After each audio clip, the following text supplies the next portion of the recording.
Hey guys, and welcome back to another React tutorial. What we're going to be doing today in this video is we're going to talk about how you can add in login authentication to your web app. So I'm sure you've seen this plenty of times before where we go to some web page right here and it allows you to log in with any of your major social media accounts or tech accounts that you have. So in this case we have Facebook, Google, and GitHub. And it allows you to bypass this sign up process right here, and you can automatically authenticate with this particular website, Rapid API, by just logging in with Facebook, Google, and GitHub, and that'll essentially create a Rapid API account for you using that login. So we're going to do the exact same thing today with a Node module called Passport.js. You can see this web page right here. It's just passport.js.org. But basically what we're going to be doing is we're going to create a simple little app that allows you to authenticate or log in with any of these major tech providers right here. So we have Spotify, Twitch, and some fancy little card designs and this little Mac terminal on the home page. We're going to be using a couple of different components and libraries for this to bring it all together, but we're going to have some routing in here. We're going to have some page navigation. You can see that right here, there's a little error right there. So why don't we go ahead and just try to log in with Twitch real quick. You can see that now that in the top left we have this little indication that we're logged in with a Twitch account. And you can also see that the profile page right here is changed. We've chose to show some more menu items right here, and the message is changed as well. So what you're going to be able to do is you're going to be able to log in with any of these different providers, and you'll be able to do that and then look at all of the data that is given back to us from Passport.js, so all the different information that we have received after we've authenticated or logged in. So this is some data that Twitch has given us back. It's given us the ID, the login, display name, type, broadcaster type, profile image URL, and so on. And what we're going to do is we're just going to be able to click on any of these tags and see that specific type of data that was given back to us in the request. So you can kind of just filter through it and only look at what's important to you. We also have a logout button right here. So if I click logout, you can see that the little icon in the top left has switched from the Twitch icon, the account that we were logged in with, to just the plain Passport module logo that's on this page right here. So that's what you see. And in addition to being able to log in through this menu right here, so we have all the different logins, we can also log in with just some of these cards. So why don't we go ahead and log in with Spotify. It's going to take us to the Spotify page. Okay, so it's saying, hey, you have an app registered to use this Spotify login API, so the OAuth authentication with them.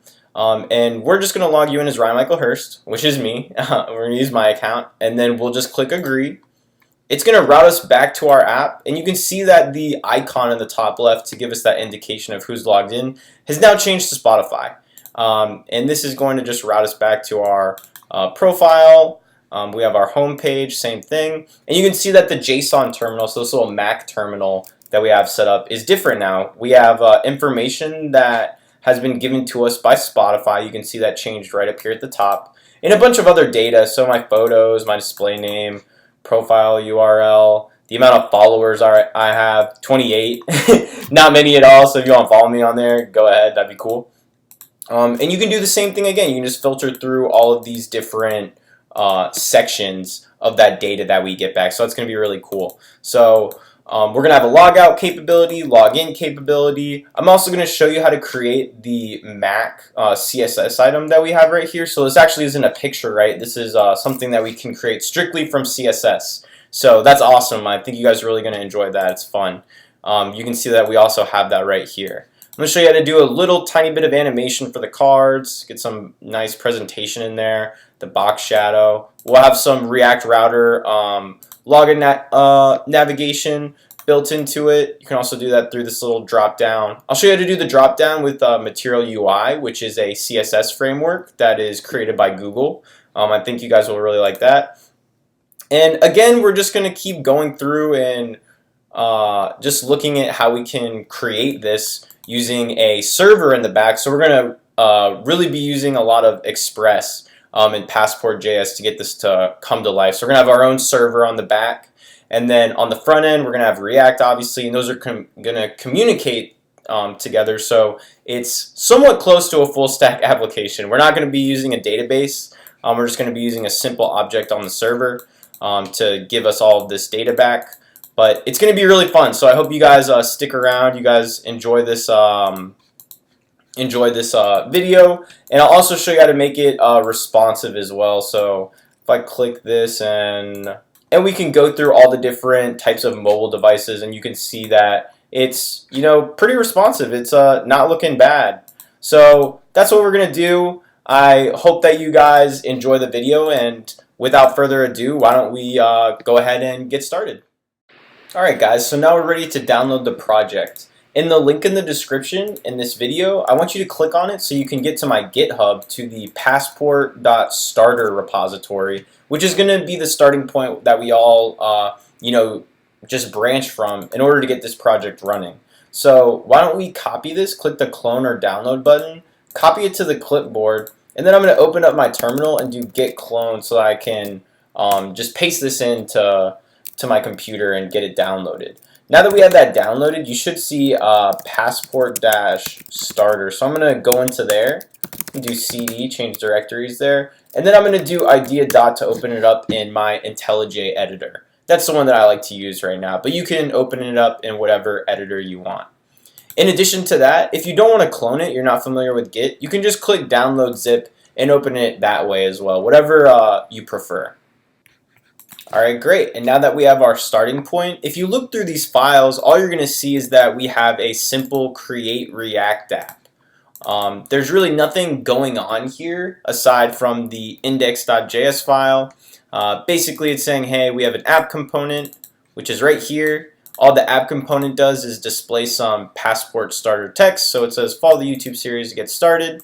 Just a little text on the screen. We're going to paste that component into the document, and the document part that we're going to place it in is the element by ID part. So we're going to find some place in the document that has this ID called root. So why don't we open up public, look at index.html, and we can see right here that we have a div called root. It has the ID of root. So that's where all of our code that we add is going to be pasted into, right into this small section.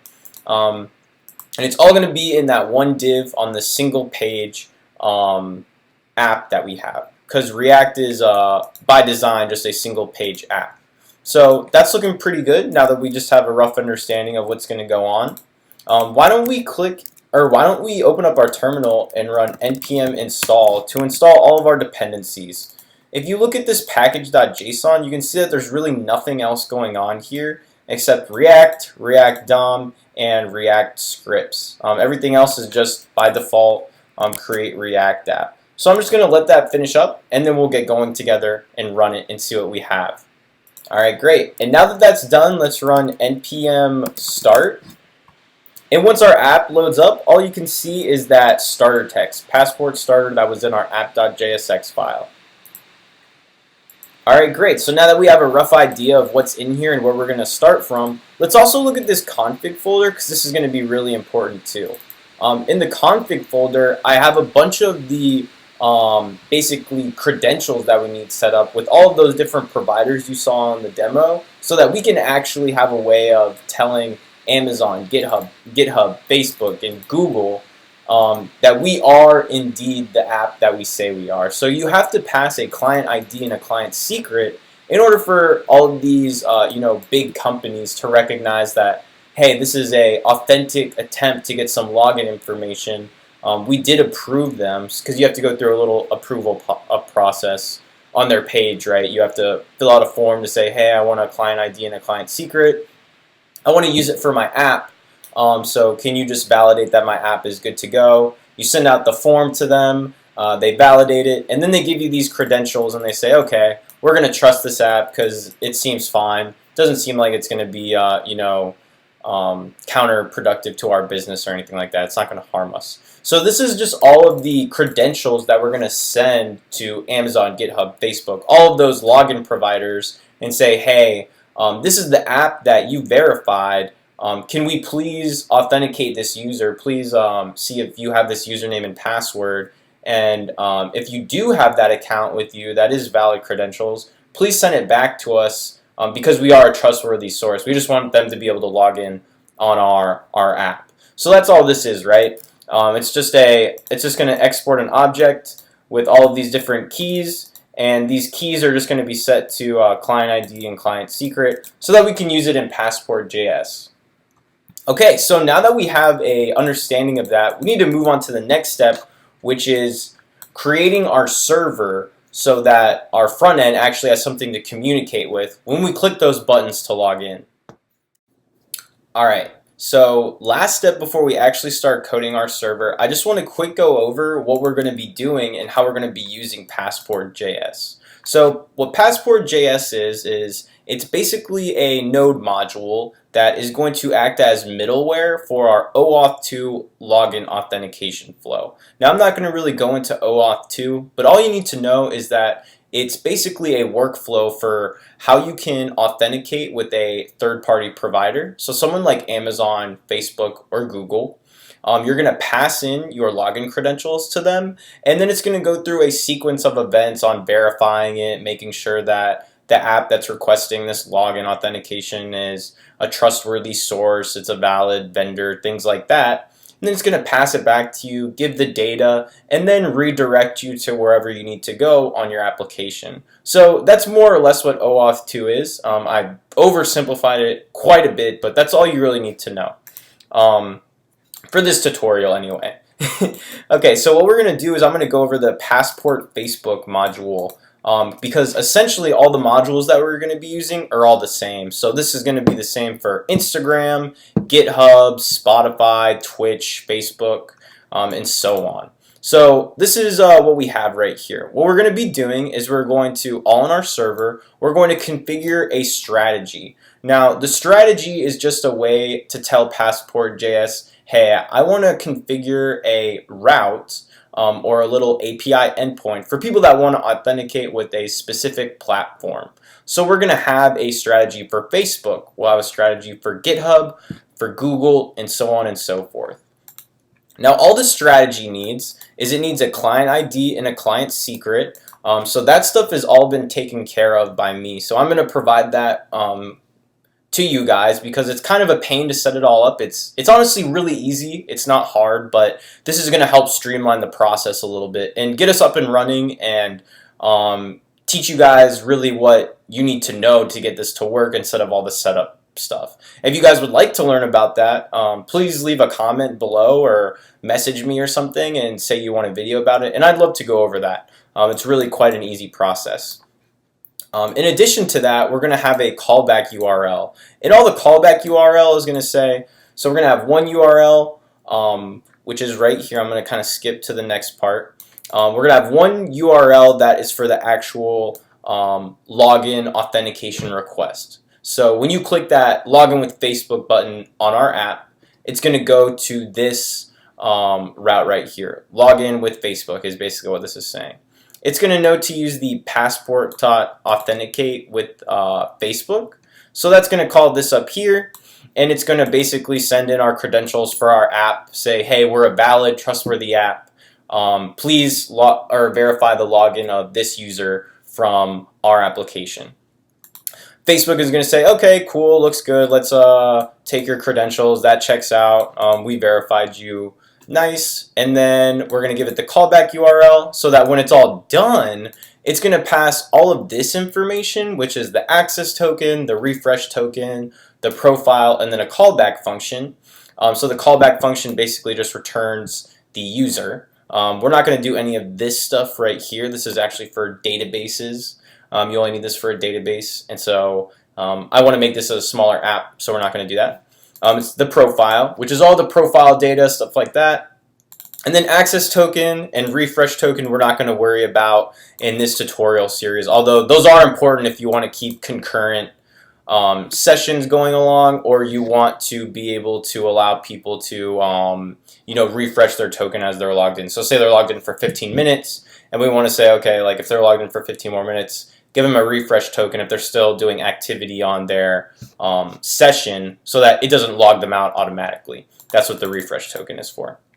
So we know that we're going to give all of this to the callback URL. So it's going to give all the profile stuff to the callback URL right here. we're going to define our callback URL right here. So you can see that these match up, auth Facebook callback and then auth Facebook callback. And so after it gets all the profile information, blah, blah, blah, the last thing we're going to do on the callback is we're just going to say, hey, redirect. So response.redirect, redirect to the home page of our app. And that's literally the entire flow of events. There's really not going to be anything else beyond that. We're going to give it the user information. We're going to set the user information to an object here instead of trying to find it in our database. And then right here, we're just going to return it, and then we're going to redirect to the current page that we need to go to. So perfect. I hope that makes a little more sense. And now we're actually going to start coding our server. Okay, so now it's time to 100% code the server for real this time. So there's actually a lot of different packages that we're going to be using in order to put our server together. So first thing I think that we should do is probably just install some packages for the base of what we're going to be doing. So why don't we do npm install in our terminal, so you can open that up, and we'll do npm install express cores passport and then passport.facebook, and then we'll also do chalk. So what we're going to be using all of these packages for: express is going to be for the literal server, so that's a server framework. Cores is going to be so that we can make cross-origin requests. So this means, hey, I want to be able to communicate with Facebook endpoints, and I want to be able to request Amazon URLs and things like that, because cores is going to actually not allow us to make requests outside of our application. So we have a server set up on port 5000, I believe, and it's going to give us some trouble when we try to make some of our get and post requests. So that's why we're doing this. And then we have Passport for that base node module parent library for doing the login authentication flows. And then we're going to have individual libraries for each of the actual strategies. So the first strategy we're going to tackle is passport.facebook, and they're all going to be the same. So we do one, you're going to know how to do all of them. And then we're also going to do chalk. Now chalk is just a library that's going to color up our console a little bit, so I can kind of show you what's going on with the data. So that's why I wanted to put chalk in there, but it's not necessary if you don't want to have it. So I'm going to close the terminal, and it's time for us to create our server directory. So let's create server. And then inside of our server directory for our Express app, we're going to create a file called index.js. And we're going to start importing some packages. Alright, so now that we're ready to start coding our server, let's open up our index.js file inside of our server directory and do our imports. So we're going to get Express to create our server. We're going to get cores so we can make requests to other URLs outside of our app, so that we can make requests to Amazon and Facebook and all those good places. We're going to get Passport so that we can actually do that OAuth 2 login authentication with that module. We're going to get the Facebook strategy first, and we're going to get this from the passport-facebook node module directory. So this is going to let us do our login authentication with Facebook. Then we're going to get the client ID and client secret for Facebook from our config folder. So I'm just going to call that object keys because it has all of the keys for each of our different login apps. And then we're going to use chalk so that we can actually color the console log statements when we run our server. And that'll just be able to change it different colors to like blue and green and things like that. And then we're going to create an object that we reset every time we log in with a different provider, so Facebook or Google or Twitch. It's going to overwrite this user object, and it's going to have all of the data that we're going to see on the front end. So this is kind of going to be in place of that database that we don't have, because that's a little more effort than I want to go into this. And you can get the concepts down just by following along this tutorial about how we're going to do it. So first thing we're going to do is we're going to comment for our Facebook strategy. All of these are going to look exactly the same, so once you know how to do one, you're going to know how to do all of them, which is going to be really awesome. So the first thing we need to do is we need to tell Passport that we're going to hook up a new strategy for it. So this is the Facebook strategy. It's going to tell Passport how to log in and handle Facebook requests when we click that login Facebook button. So let's go ahead and do that. We're going to do passport.use, and then we're going to give it the new Facebook strategy that we defined together. And that's going to take in an object as its first parameter, and we're going to do client ID, so it needs a key to know what the client ID is. We're going to do keys.facebook, because if you remember in our config folder in our index file, we have a key for Facebook right here, right? Because this is just exporting a regular object. And the Facebook key is actually made up of a client ID and a client secret that's just for Facebook. Because I went ahead and did that, before here, so you guys wouldn't have to go and set that up on Facebook's website, because it's kind of annoying. So we just I just did that beforehand. We're gonna do client secret, and this is gonna be set to the keys, Facebook key again at client secret, and then our callback URL. So what does it do after it verifies the user with his login credentials? Like, where does it need to send this request back to? And we want to send it back to a route that we're going to create together called auth Facebook callback. And this is just really straightforward. You can really call the callback URL whatever you want, but this is what I also have set up in the Facebook developer site, and so they have to match. You have to tell Facebook, what the callback URL is ahead of time, so that they know that it's all verified and things like that. So we'll go ahead and do that. And then we'll create the second parameter. All right, and now it is dark outside. So let's go ahead and create the second parameter. We're going to do a comma right after that little curly brace. And we're going to define a callback function right here. So it's going to take in 4 parameters: access token, refresh token, profile, the callback. We're just going to make this a fat arrow function. Perfect. And all we're going to do right here is we're going to console.log whatever the profile is. So this is going to be the function that gets ran right after we make the request to Facebook in this case. And it's going to route back to this callback function with all of the profile data for that specific user who's logging in with their credentials. So we're going to use chalk, and this is what I was talking about earlier. That's going to allow us to color the console.logs in the server when we spin this up. And we're just going to stringify the profile data so it can print it out as a string, and we're going to color it blue. And this will just give us a nice way to understand what's going on the server side of things. Okay, and then we're going to set our user object to all of the, we're going to spread the profile, which is an object. So we're going to take all of the keys and value pairs out of that profile object and just copy it into our user object right here. And then we're going to return our callback function with profile. And from here, it's going to just return us the profile to our callback URL right here. So that's going to be the next step. In addition to that, we need to create 2 more methods that Passport requires. So the first one is serialize user. Now, we're actually not really even going to be using this, but it's important that we define the serial and deserialize user methods, because Passport requires you to have them for its implementation. So this you can kind of ignore for now. We're not really going to be doing anything with the sessions that would require a little bit more. And right now I just want us to show us like the bare minimum of what we need. But basically it will throw an error if we don't implement these methods. So I'm just going to implement them here.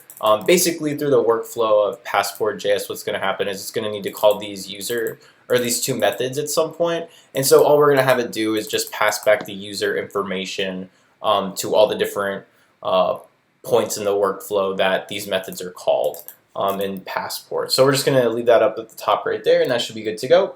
And then the next step, what we're going to do is we're going to create our actual server. So we're going to do app new express server. We're going to use the cores package so we can actually make requests to Facebook and then come back to our app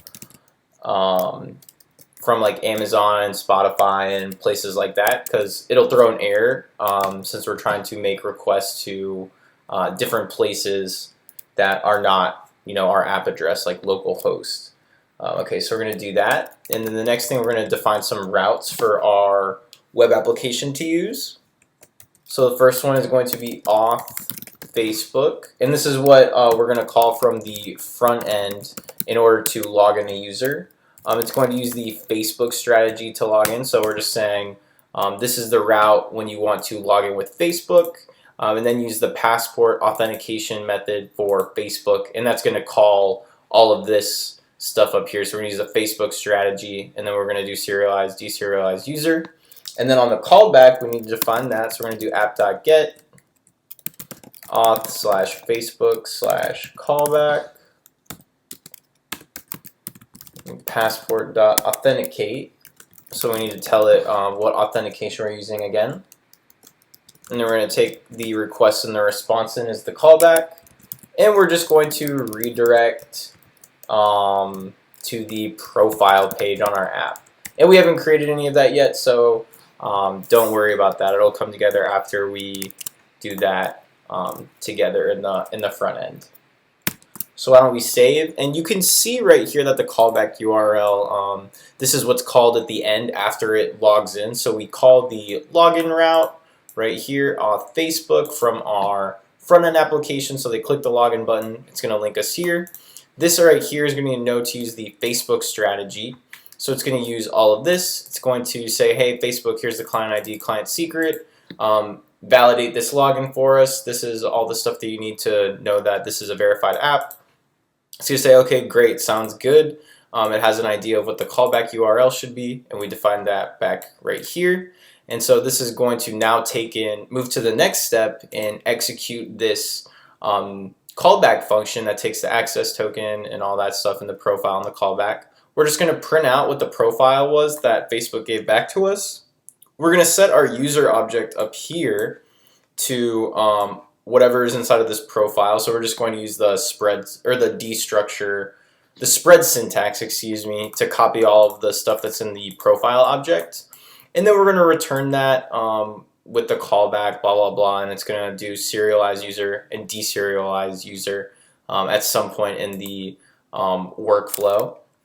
And then from there, it's going to pass it to this auth Facebook callback, and then it's going to authenticate one more time with Facebook. It knows like, hey, we want to use the Facebook strategy, and then it's going to redirect us to the profile page on our app. And that's more or less how the entire Passport thing is going to, or the Passport library is going to work for us in this case. So that's really great. That's perfect. That's all we really need to do. So at the last point, we're going to do const port. We're going to do process.environment.port. So if you're running this on a production build, then you'll do that. Otherwise, 5,000.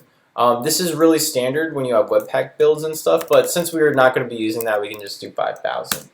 And then we'll do app.listen port. Okay, and with that, that's basically how we're going to implement all of the other different strategies that we're going to make available to us. So why don't we cut this? We'll put it down right here so it's all together for the Facebook strategy. And then we're just going to go ahead and actually copy and paste this and do the same thing for all the other strategies so that we can get this server out of the way really fast. So that's going to be really great. So why don't we go ahead and import our other strategies. It's going to follow the exact same syntax as the Facebook one, so you guys will be able to pick it up really fast. So let's do Amazon strategy. So let's do npm install passport Amazon, passport GitHub, passport Instagram, passport Twitch.js, passport-Twitter, and then passport-Google-OAuth 20. And that should be good for us to go, so we'll wait for that to install. Let's pop out of our terminal and start to import the rest of these packages. So we're going to do GitHub, we're going to do Google, we're going to do Instagram, Spotify, and then Twitch. And what we need to do also is we need to add dot strategy to all of these import statements to actually get the right packages that we need. So go ahead and copy and paste that for all of these. And the last thing that we need to do is we need to open up our terminal one more time. We need to do npm install Spotify, or Passport Spotify, because I did not tell us to npm install that. So run that one. Okay, and then I'll do npm uninstall Twitter. npm uninstall passport-twitter. Alright, and then we'll close our terminal. Alright, great. So now that we have all of this out of the way, we can just copy and paste this and do the same thing for all of the other strategies. So let's copy and paste the Facebook one, and let's rename this to Amazon. And then we're just going to change some of the syntax here. So instead of using the Facebook strategy, we'll use Amazon. Right here we'll use the Amazon key, or the Amazon client ID, and the Amazon client secret. Right here we'll do Amazon callback. And this one works a tiny bit differently. So we're going to do Amazon, Amazon, and then we're going to do a comma here. We're going to do some curly braces to set some options. And the scope that we want is just the profile. So we want to get just the profile. Amazon's is set up a little differently. You have to add this little scope syntax into it so it knows what to get. And then right here, we're going to change this to Amazon. Change the authenticate to Amazon. All right, great. And that's all we should have to do for the Amazon one. So let's copy and paste this. And we'll move on to GitHub strategy. So we'll rename this GitHub. This is going to be GitHub strategy. We're going to use the GitHub keys. We'll rename the callback to GitHub. And then we'll set up our API endpoints again one more time. So instead of having one for Amazon, we're going to do GitHub. Then we're actually going to delete this and just set it back to the default. And then we'll do GitHub. We'll take out Amazon, so this is going to be the API endpoint for the GitHub callback, and we're going to change this to use the GitHub strategy again. Alright, that one's looking good. So we'll copy and paste the GitHub strategy. And now we're going to do one for Google. It's going to be Google strategy, Google client ID and client secret, Google callback. This is going to be the Google Authentication login API endpoint. We're going to use the Google Passport strategy again.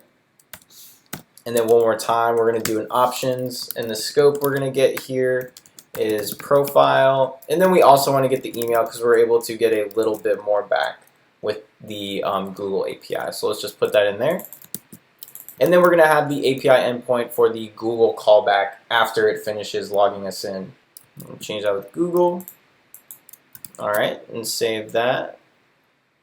Now the Google strategy is looking pretty good, so let's copy and paste this. Now we're going to do the Instagram strategy. Let's do Instagram strategy. We're going to use the Instagram client ID and client secret. And again, if you forget, this is all from this, so we're importing the keys, and we're just going to take in the client ID and secret for all of these different apps that are available to us. Then we're going to do Instagram for the login authentication. Instagram, we'll take this out. Just add the parentheses back in. It's going to be the Instagram API endpoint for the callback. So after Instagram finishes authenticating us, and then we forgot the Google right here, we need to change that to Instagram, and we should be good to go. So let's copy and paste. We're getting there, we're close. Let's do Spotify next. The Spotify strategy. Again, Spotify keys, Spotify callback, Spotify login API endpoint, Spotify strategy, Spotify callback endpoint, the Spotify strategy, and then the very last one, which will be the Twitch strategy. Let's do Twitch. You can use the Twitch strategy, and then the Twitch client ID and client secret, the Twitch callback URL. This is the Twitch login API endpoint. So you request auth/Twitch when you want to log in with Twitch. Now the last two things that we need to do is we need to have some API endpoints for actually getting the user data, because we're not going to be making use of sessions here. Usually you make use of a session so that the information just gets sent back in the request, but instead what I'm going to do is I'm just going to set it to an object for our server, and then we're just going to get it back from this server file, just to make it a little easier. So we're going to say console.log getting user data, and then we're going to do res.send user, which is our user object up there that we had. And then the last thing we want to do is have a logout API endpoint. So all this is going to do is it's just going to allow us to log out of that current profile that the user is logged into. So we're going to do request res, and then we're going to do console.log logging out. User is going to just be set back to an empty object, and then we're going to do res.redirect/.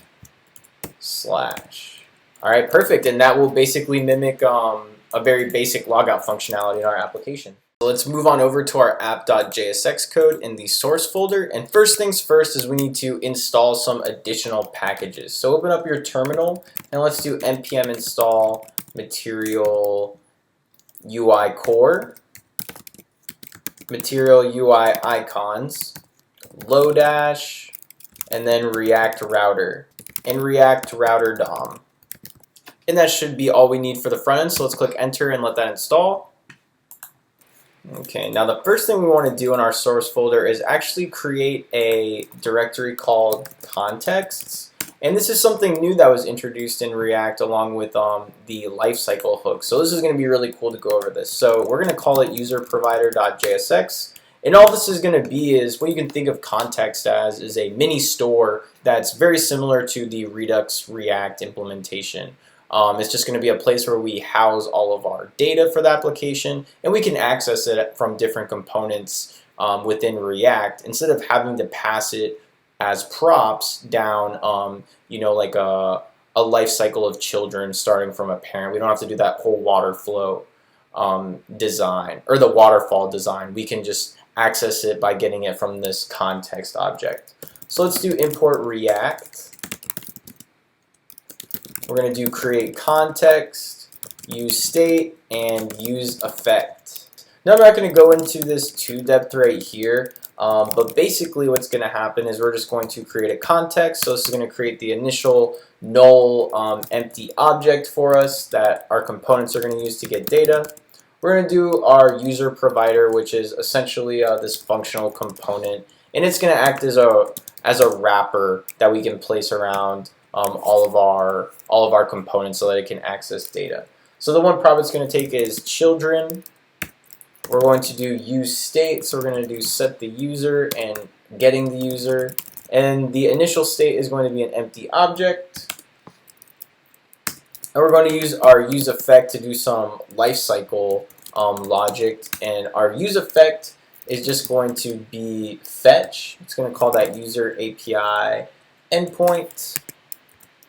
And after this, it's going to just convert the result to JSON. And then after that, it's going to set our user. So it's going to use that set user to update the state. And then if there's any errors,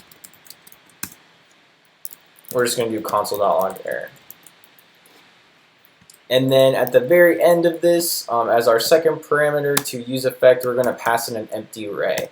So the empty array is going to make it so that it has no dependencies. This use effect hook should never be ran again in response to a change in state or props, only when it's initially mounted. So the only thing that this is going to do is say, hey, we only want you to run this fetch API user call to our Express server when this component mounts and when it unmounts. So that's why we put that empty array right there. All right, so now the only thing we're going to do is we're going to return some fancy syntax, context.provider.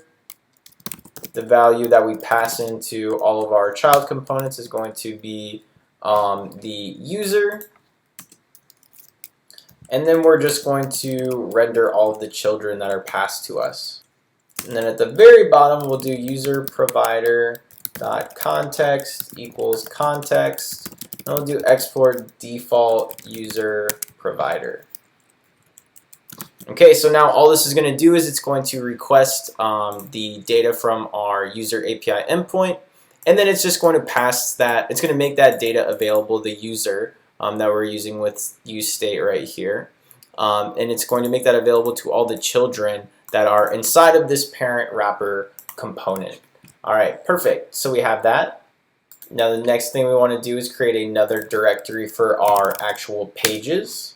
And in here we're going to have two files. We're going to have home.jsx. And all home is going to be right now is import React from React. And we're going to do something really simple. Make it a functional component. Alright, so let's copy and paste this. And then we're going to create another file called profile.jsx. It's going to be the exact same thing, except we're going to call it profile. And then another thing we want to do is create a components directory. And inside of here, we're going to create a subdirectory called menus.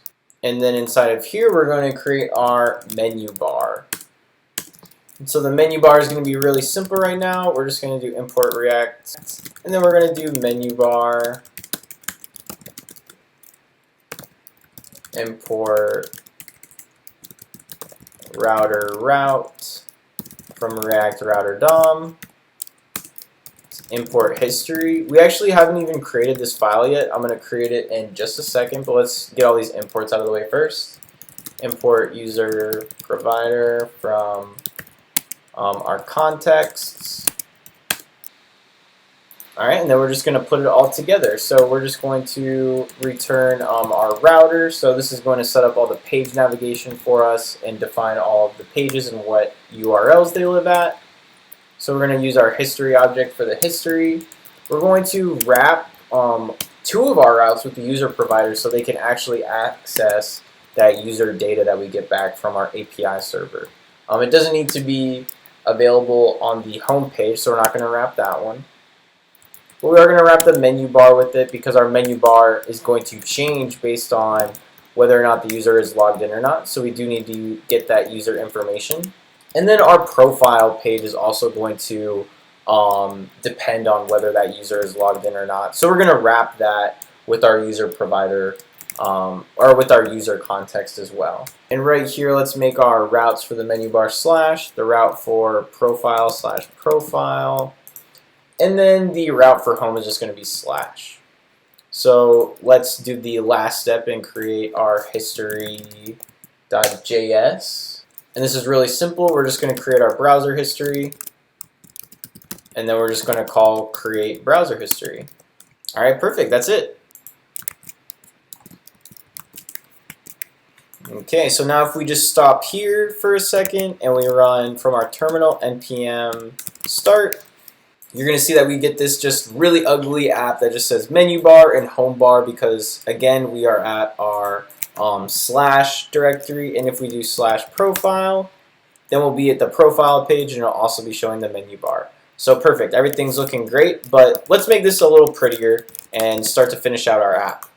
So the best way to start is probably to create our terminal file. So under components, let's create a new directory called displays.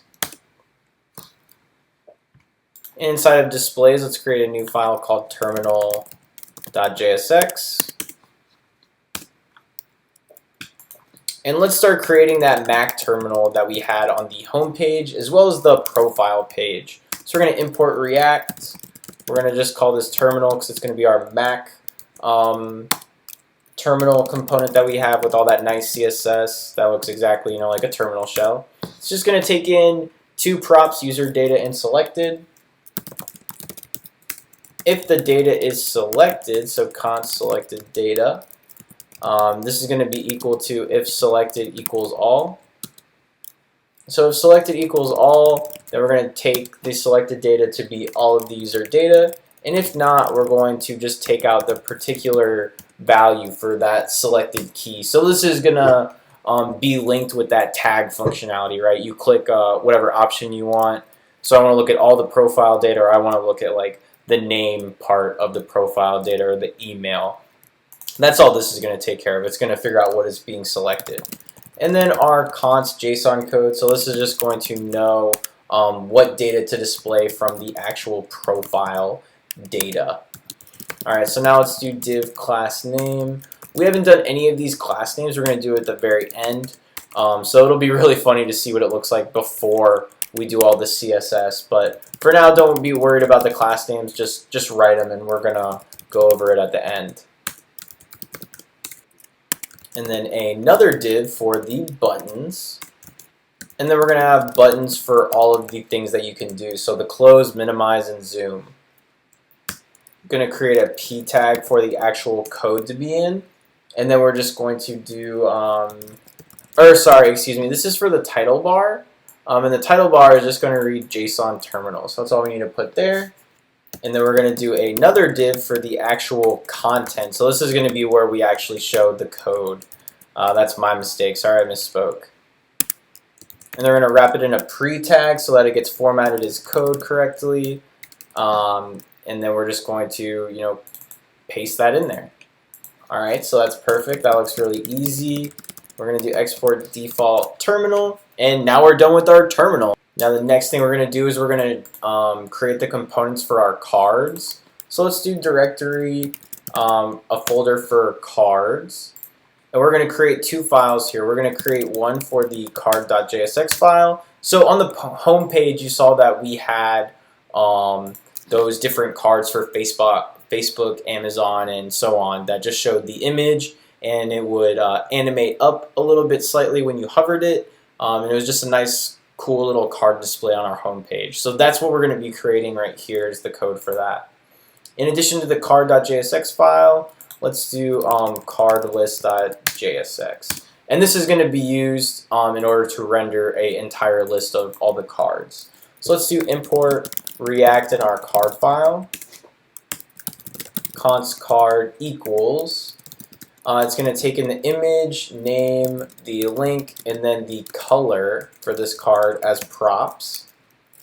And we're going to set the name equal to name.character@. So we're just going to capitalize it. So we're going to take the first character, and then we'll take the rest of the string after that. All right, and then let's return some JSX. We're going to do div, and then a little bit of style. So border with a 1px solid of whatever color they send us. Border radius of 2. Is just going to set the location of the window to whatever the href is. This is going to be able to take us to that API endpoint that we have. So they click one of these buttons, and then it's going to go to the auth Facebook login API endpoint, or Amazon or GitHub, or so on. All right, and then inside of this, we're going to have another div. Inside of this, we're going to have a paragraph with some style. And then the p tag, or the content, is just going to be the name of whatever the app is. And then we're actually going to render the image right here. Make that look a little nicer. And then we're going to do URL. And this will be a closing div because nothing goes inside of it. All right, so let's add our colon, or our semicolon, export default card. So that's great. Let's go into our card list component. Now what we're going to do right here is do import React. Import our card component that we just created. And then I just realized that I did not add this data portion, this data file to the Passport starter either when I started this. So I'm going to quick add that, and then we can go over this portion in just a second. But basically this is just going to be a long structure for all of our data. We're going to do const card list. And then the card list is just going to map through the data. It's going to take each of the apps, and then it's just going to return the card with all of the attributes from the app. So we're just going to spread that. And then we'll do the key as app.name.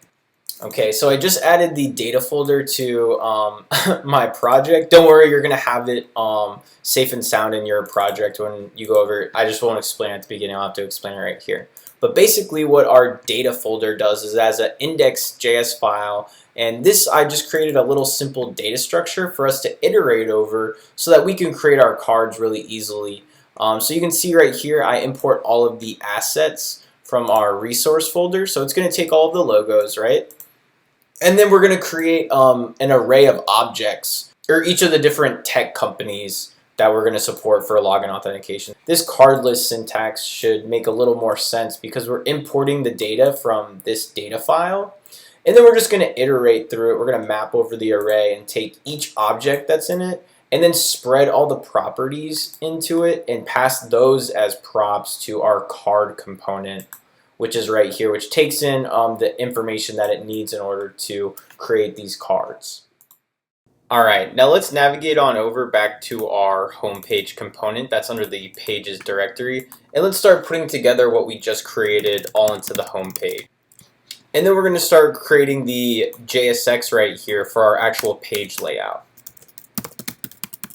So we're going to have a div with a class name of page. Next thing we're going to do is we're going to do our page title. Next thing we're going to add a paragraph with all of that text that you saw. So this is just going to be the Passport.js. We support so-and-so logins, and just kind of give a little intro text message. And let's highlight the plus 500 strategies because we want that to pop out at people. Just end that span and then we'll finish off the rest of the text. Alright, great. Now let's render our terminal component. And right here we're going to send in our user data, and it's just going to be a string because that's all we want to display on the home page. So we're going to do passport.authenticate with Facebook. And this is what's going to show in that terminal, just that little bit of string that we have to kind of simulate code. And then selected is just going to be all because we just want to show everything that's in our user data object, which is just this string. So we're going to specify to show all of that data. Let's do a p tag. And inside of this p tag, it's just going to be a little mini header at the bottom for the popular strategies. And then right below that, we're going to render our card list, so it shows all those fancy cards that we have. And then at the very end, we're just going to have an empty div to add some margin to the bottom of our screen. And there we go. That's all it is. So why don't we open up our terminal, run our code, and test. Alright, and as you can see, after we run, we get everything that was just written in our home.jsx file, but everything looks super ugly. That's okay. We don't need to worry about that right now because we haven't added in our CSS classes. So why don't we do that now? Alright, so I'm going to close my terminal. I'm going to create a new folder under our source directory folder, and it's going to be called style. And then inside of style, we're going to create our index.css file. And then we're going to start writing some of our styles. So let's create our custom CSS attribute for our primary color. It's going to be called primary red. For the entire body of our document, we're going to specify margin 0. We're going to do this fancy font family, and I'm actually just going to paste it in here. And this just specifies to use that nice Apple system font family. It'll use whichever one of these is available. That's what the comma syntax is. And then we're going to use a WebKit property for the font smoothing, so it just looks a little nice and up to date. It looks like a good smoothed out font. Set the color of our text. I'm going to set the background color to a nice little gray.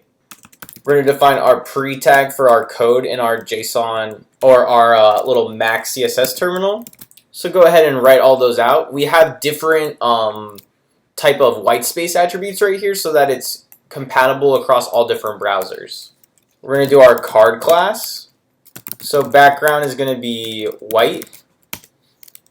We're going to do our border radius, display, margin right. So add some margin to the right, some space. Do our box shadow. And then add our animation transition. We're going to add a hover effect to our card class. So on hover, we want to transform it by translating it on the y-axis, -10. So this is going to move it up 10 pixels when we hover over it. Then we're going to do some classes for our page style. Let's do page title.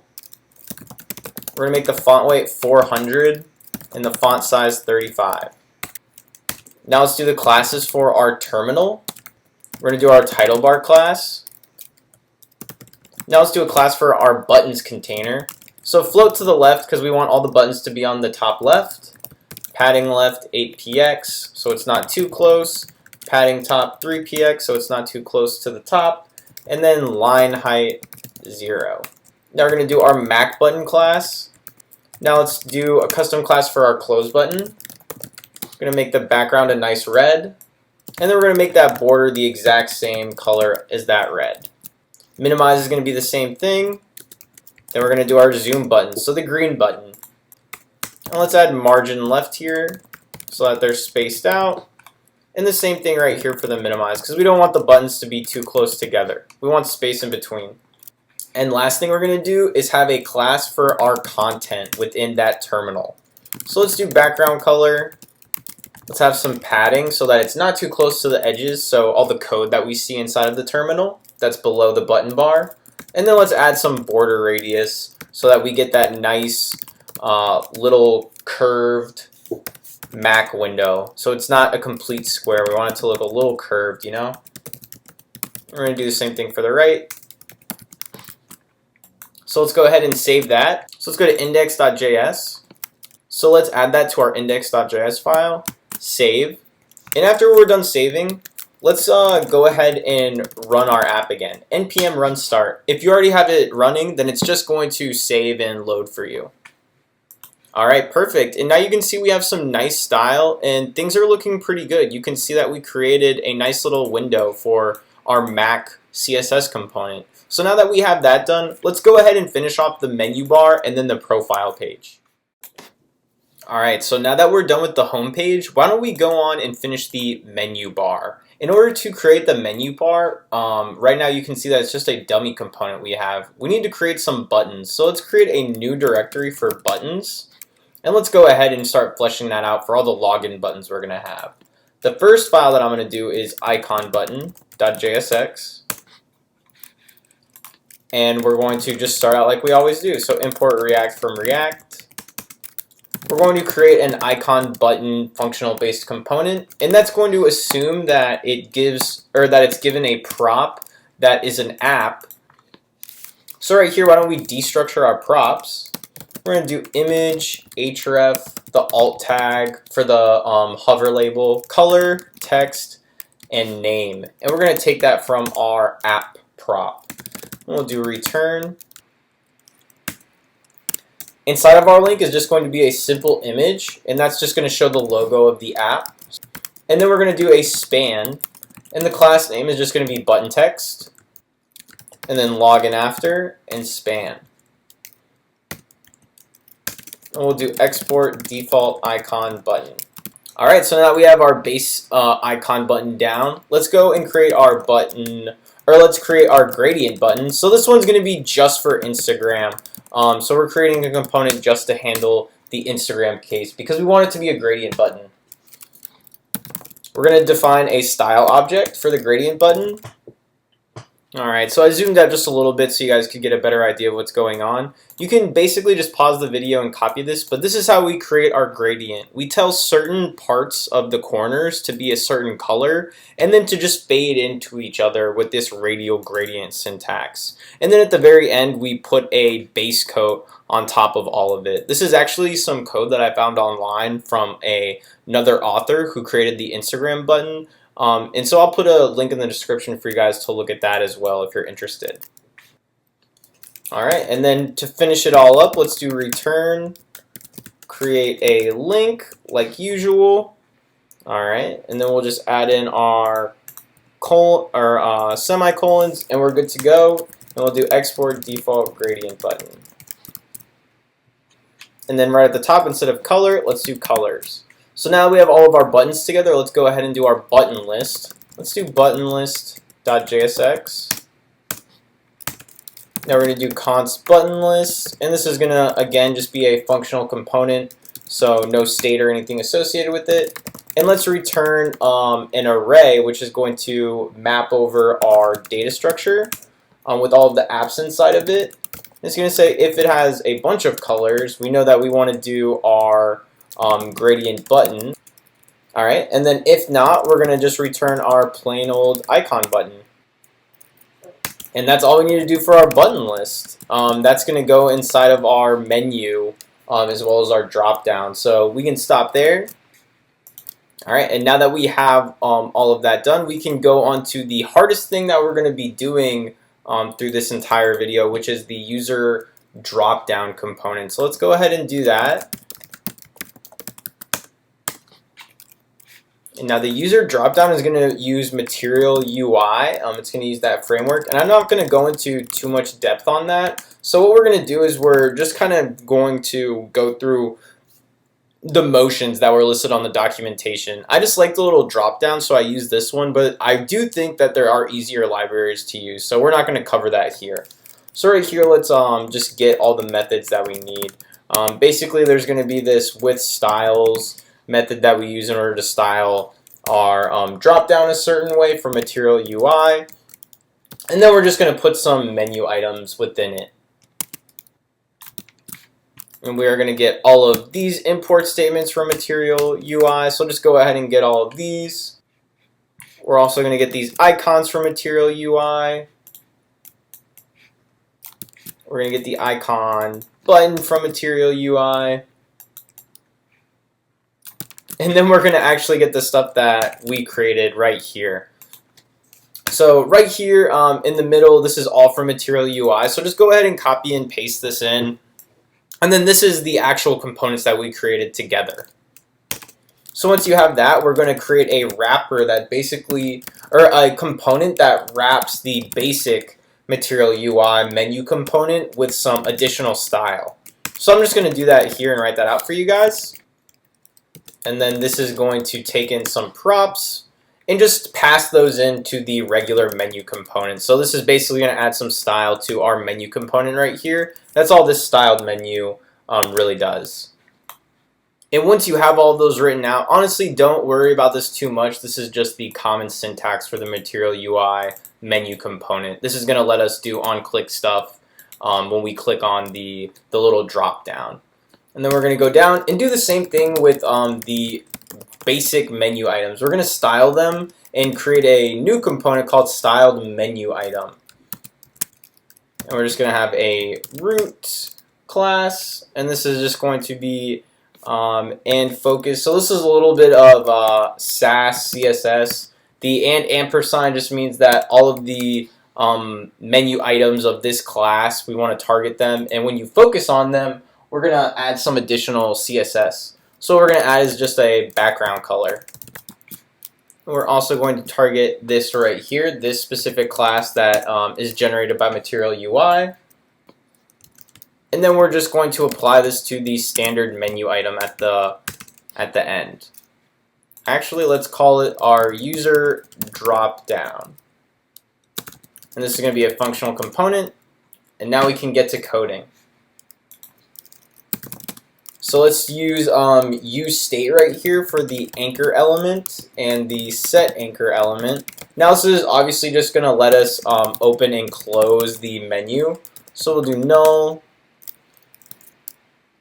And then we're going to do a handle click function, which is going to set the anchor element, which is going to let Material UI do its thing and actually open it up and position it and all that good stuff. We don't really need to worry about that because Material UI is going to take care of that all for us, which is really nice. So we're going to also have a handle close, and this is going to set the anchor element to null. So initially, we set the state to null for the anchor element. That means that it's not open.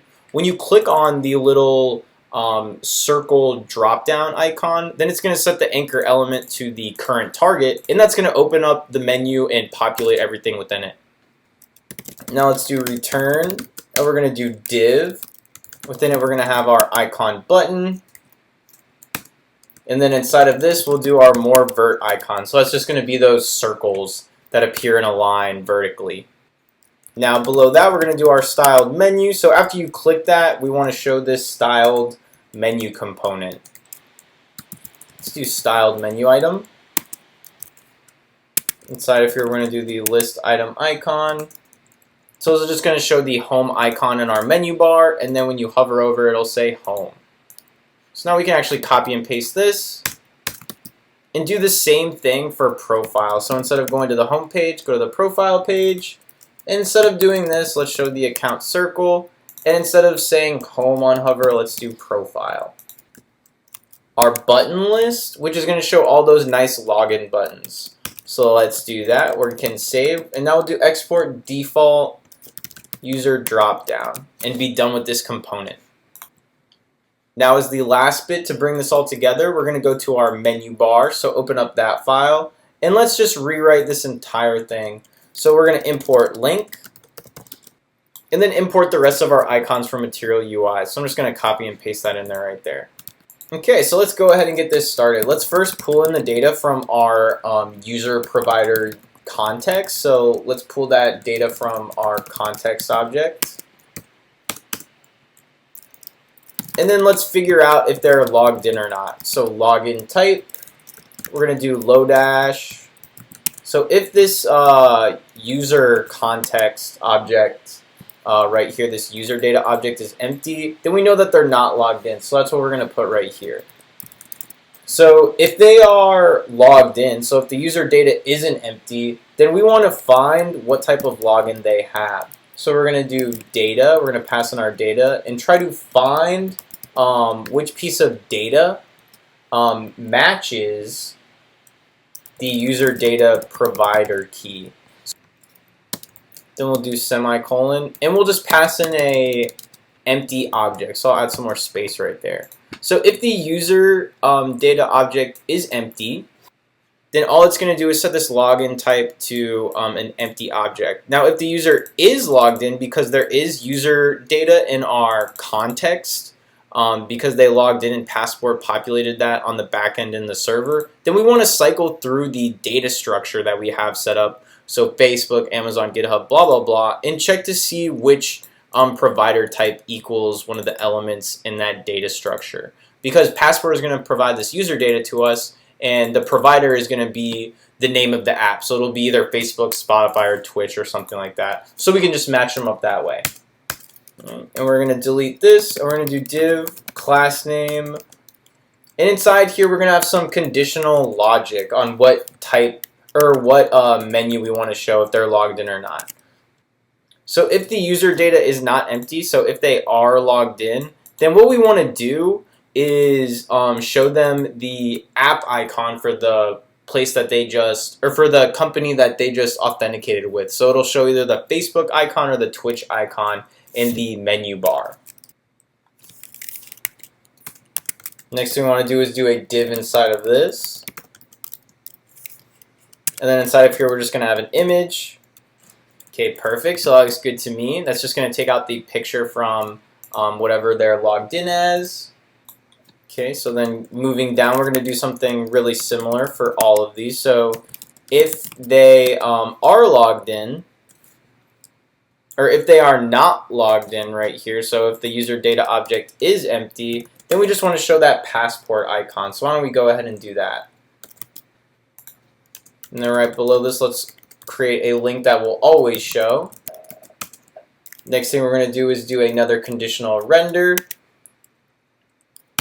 And then right below that, we're going to show the user dropdown that we created ourselves, so it shows all the login buttons. And then the last thing we're going to have is whether or not we want to show that login or that log out button that we have. So if the user data is not empty in our context, so this means that they are already logged in, then we want to create a little link for them to log out, which will contact our Express server on the back end to call that login or that log out route.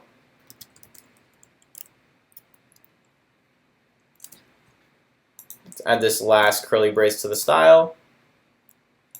And that should be good. So we're going to save. We're going to scroll back up to our first import with React, we actually need to import the useContext method. There's two last things that we want to start on before we test on our browser. So let's open gradient button, and instead of name.toUpper right here, we're going to do toUpperCase because I made a typo. So this is going to call the correct method to capitalize the name. And then let's open up our home file, and right here with this span, this 500 plus is going to be scrunched together with over and the get text. So let's add space right beside it within this span element so that it has space to the left and right. So make sure you have npm start running in your terminal. If not, just run it. Let's go over to our browser, and we can see that we have our menu bar up here, but there's no style, all right? If we click on the top right, it's hard to see, but we do have some routing that's going on, but there's no style associated with it. So we're going to go ahead and add that style.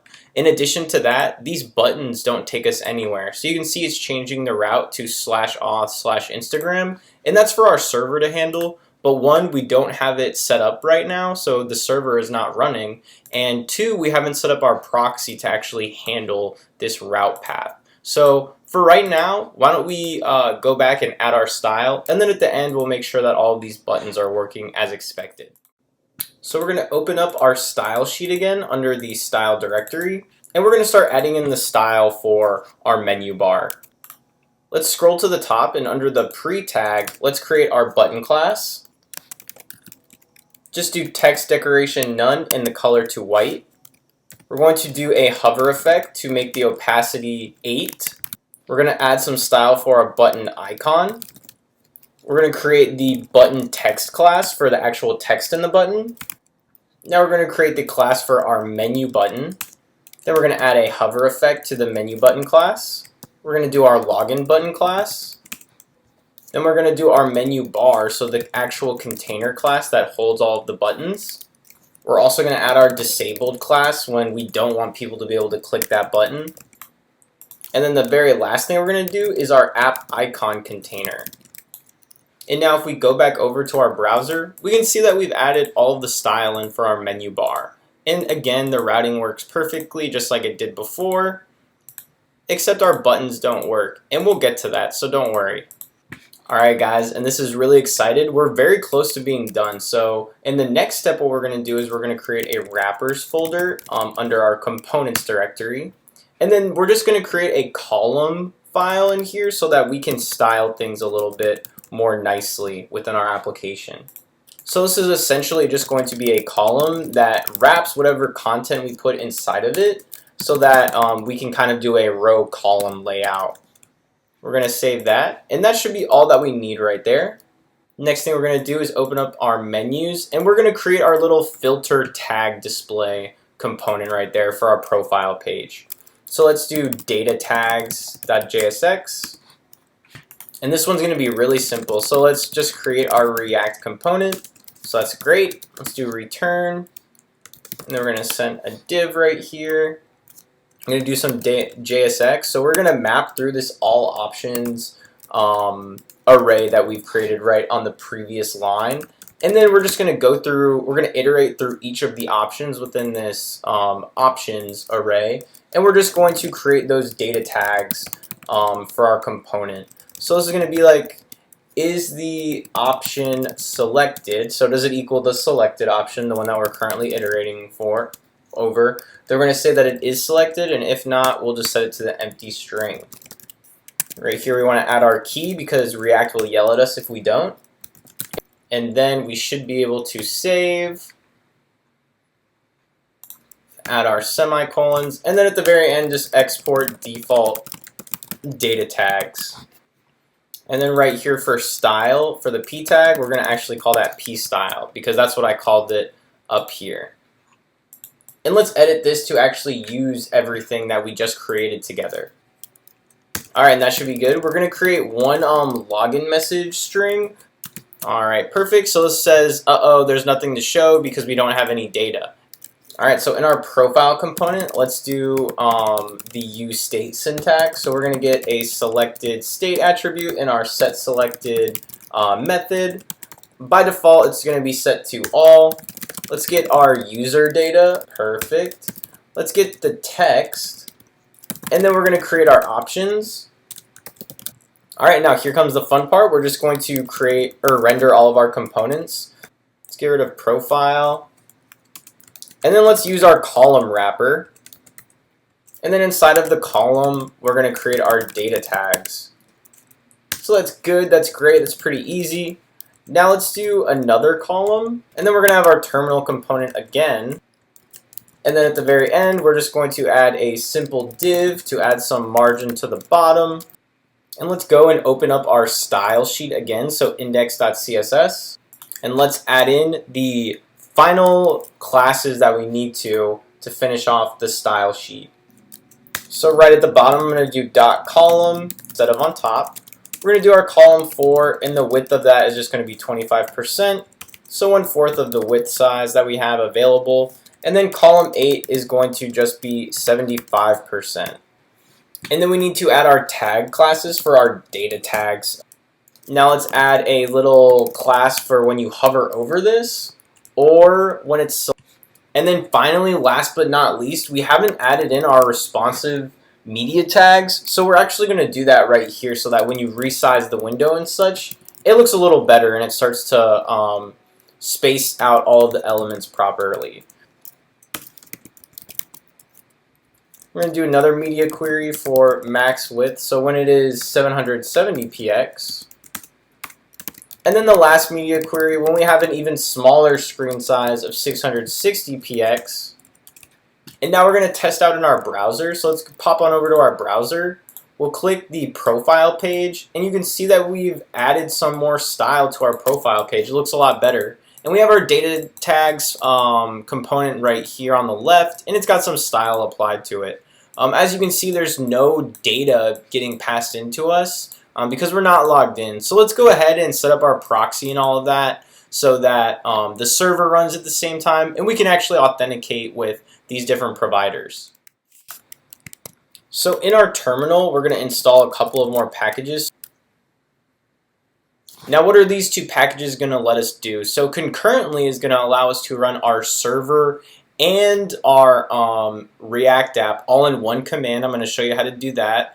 So we don't have to open up two terminals. We can do all of it from one. And then the proxy middleware is going to allow us to set up a proxy so that we can run our server and our app on the same port. We're going to create a file for our proxy. This is how React actually tells you to do it. So whatever I'm doing here, the only reason that I'm doing it like this is because that's how React has it in their documentation. So we're going to create a file right under the source directory called setupproxy.js. So now that we have that set up, let's go to our package.json file, and we're going to set up our proxy, and we're also going to create a script that allows us to run our server and our app all in one command.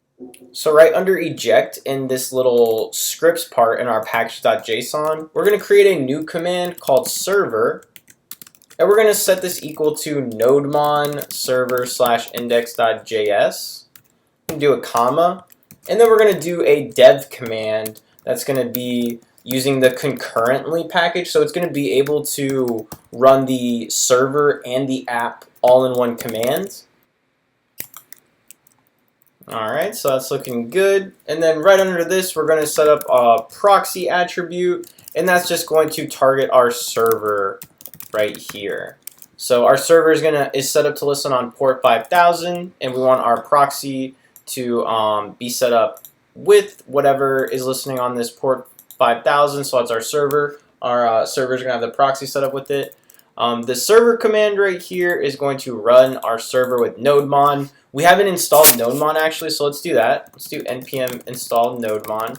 And what nodemon does is it works the same way that Webpack does in hot reloading for React. So you make a change on the server, and it's going to automatically recompile the server for you, so you don't have to quit the server and then start it back up every time you make a change. This will detect the changes and then just refresh our server as needed and rerun it.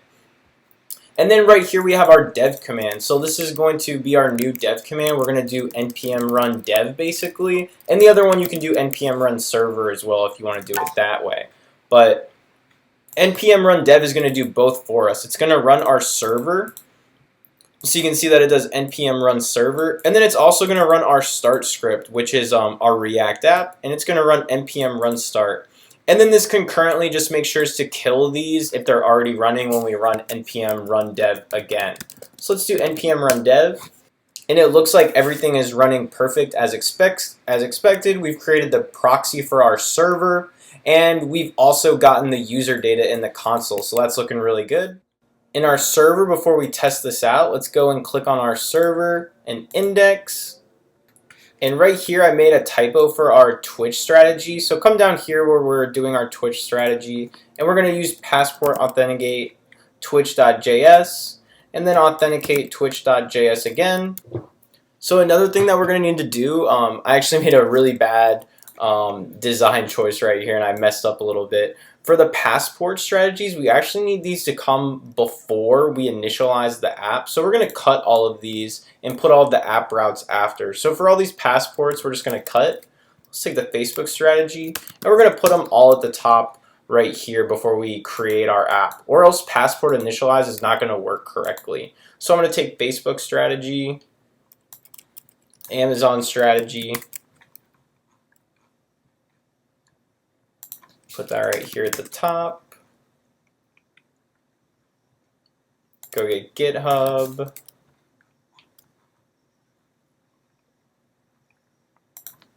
Put that at the top. And then we're just going to go down and do the exact same for everything.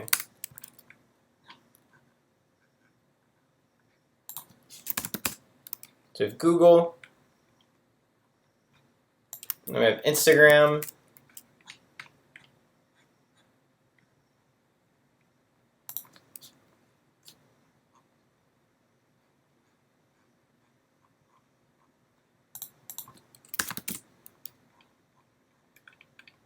Next one we're going to get is Spotify.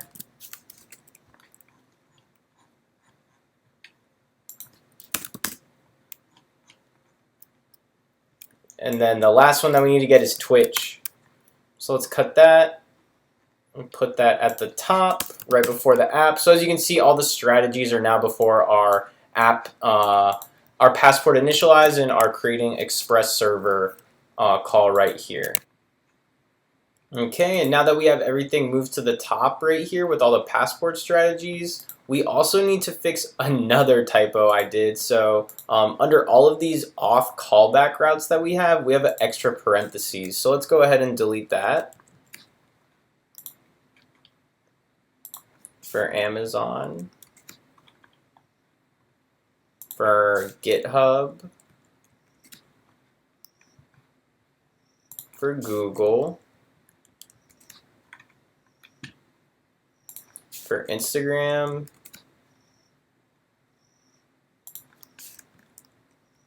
for Spotify, for Twitch,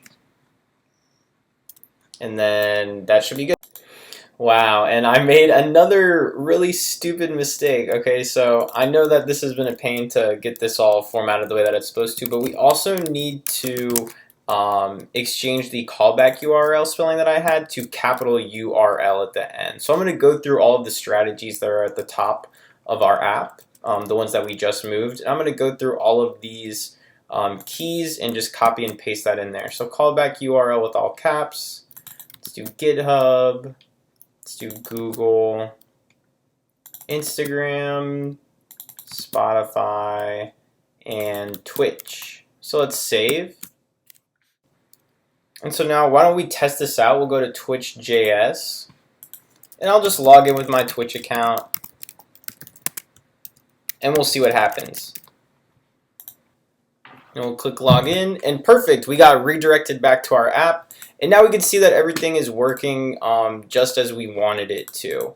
So right here we can kind of click through and see all the data that's available to us. We have the profile image, the description, the broadcaster type, and I'll let you guys just kind of go through that on your own.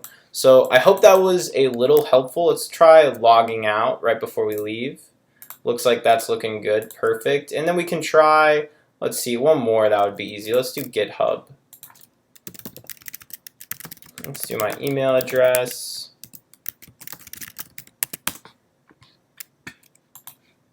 Okay, perfect. And GitHub is working as well. So you can see that the icon changed at the top. That'll just bring us back to the profile. We can look at all of the data that we have and kind of click through it and filter on it. So I hope that kind of gives you guys an introduction into how you can add in login authentication with your app. The reason that the Facebook one wasn't working right here is because I'm actually in a private browser. So I'm going to close this one and I'm going to switch over to Chrome where I'm not having it run in incognito. I'll log out and then I'll log back in with Facebook because I have this all set up already. I already put in my login credentials and you can see that it worked. So we're all good to go. So I hope that gives you an idea on how you can add login authentication to your application. It's really quite simple. We just need to add in that passport module and get everything set up the way that it should be, and then specify our routes and callback URLs and things like that. And then we can use the data that they give back to us. So thank you guys so much for watching this tutorial and coming along with me. And I'll see you in the next one.